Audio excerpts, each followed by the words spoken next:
Welcome to this explainer. Today, we're diving into something absolutely fascinating, the invisible rules of global diplomacy. We're going to start way zoomed out, looking at the massive, overarching global picture established by the United Nations. And then, we're going to drill all the way down into India's highly influential regional doctrines. It is a really incredible journey from these lofty global ideals to actual boots-on-the-ground diplomacy. So right off the bat, you got to wonder, how do competing nations ever actually play nice? It's a great question, right? I mean, how do countries with fundamentally competing interests decide to cooperate instead of, well, constantly fighting? How do we build a framework where nations, both huge and tiny, can just coexist? Well, it all comes down to the ethical principles that form the legal and moral foundation of international relations. Here is our quick roadmap for today. We'll hit the rules of global peace, India's ethical stance, the Panchsheel strategy, the non-aligned movement, the Gujral Doctrine, and finally, we'll see all of this theory put into practice. All right, Section 1, Rules of Global Peace, the UN Charter's push for humanity. Let's kick things off with the ultimate global baseline, established right after the devastating world wars. Just look at the sheer weight of those words on screen. The UN Charter's preamble is basically humanity's massive reaction to the untold sorrow that war brought to the world twice in a single lifetime. It intentionally sets this deep, unshakable moral foundation to promote peace, reaffirm faith in fundamental human rights, and lock in equal rights for all nations, big or small. Now, Articles 1 and 2 of the Charter take that broad, beautiful philosophy and break it down into clear, actionable rules. The absolute core of it, the UN is based fundamentally on the sovereign equality of all its members. It demands, not asks, but demands that nations settle their disputes peacefully so justice isn't endangered. And it explicitly tells members, do not threaten or use force against another state's territorial integrity. Moving on to Section 2, India's ethical stance, translating global ideals into national law. Okay, so the UN sets the rules. But how does a newly independent nation take those lofty global ideals and actually apply them to, survive? This is where it gets highly practical. India literally wired these global ethics right into its constitutional DNA through Article 51. The state legally commits to promoting international peace, maintaining just relations, and respecting international law. It's not just some diplomatic preference they can toss aside, it is a hardwired constitutional directive.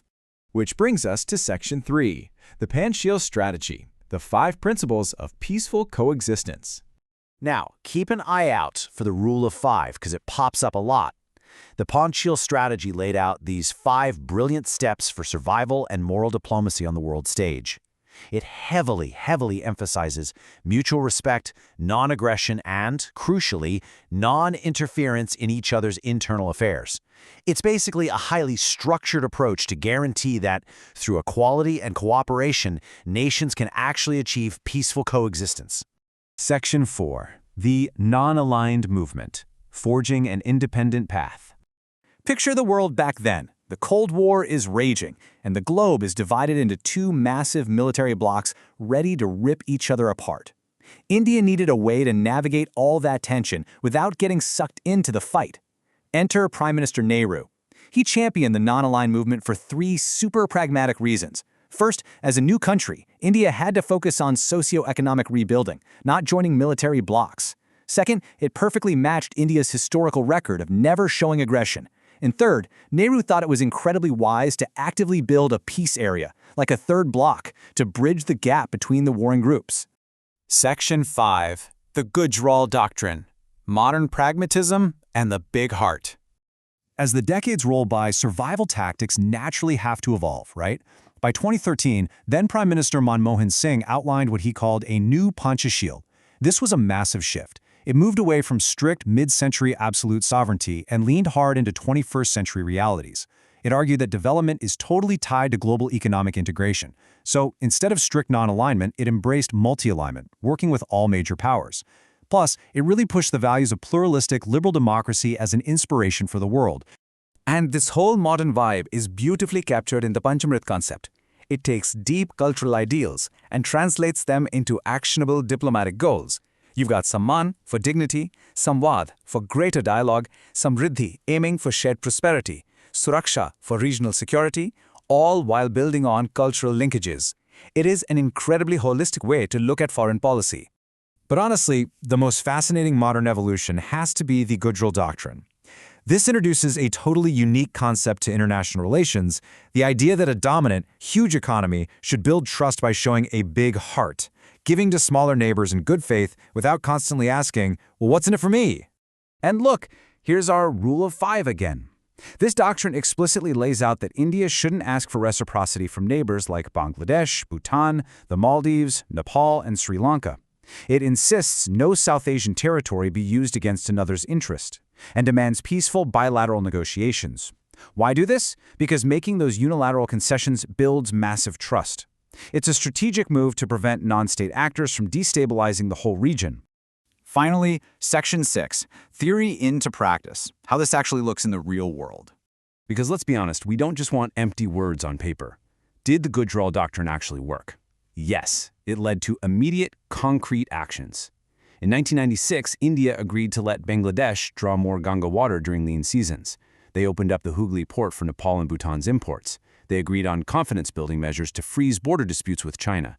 And in 1997, India just unilaterally eased visa rules for Pakistani citizens to boost people-to-people contact. You can see this big-hearted ethical stance bleeding into broader actions, too. We're talking soft loans and infrastructure projects in Afghanistan, and granting most favored nation status to Pakistan. But get this, it also includes harboring one of the absolute largest refugee populations in the world. And here's the kicker. India hasn't even signed the UN Refugee Convention. The ethics themselves drive the action, not just a treaty obligation. And even when you bring the ultimate weapon into the mix, these principles do not budge. India's nuclear doctrine strictly enforces a declared no first-use policy. It is entirely built around maintaining only what's needed for a credible minimum deterrence. It is literally prioritizing defense and restraint over aggression every single time. So, we've traveled all the way from the UN's baseline global rules down to these very concrete, big-hearted regional policies in South Asia. And after looking at all of this, I've got to ask you, in a world totally dominated by massive military blocs and superpowers, is ethical diplomacy actually a nation's greatest shield? Think about it. Thanks so much for joining me for this explainer. I hope it helped illuminate the incredible, unseen architecture of international relations.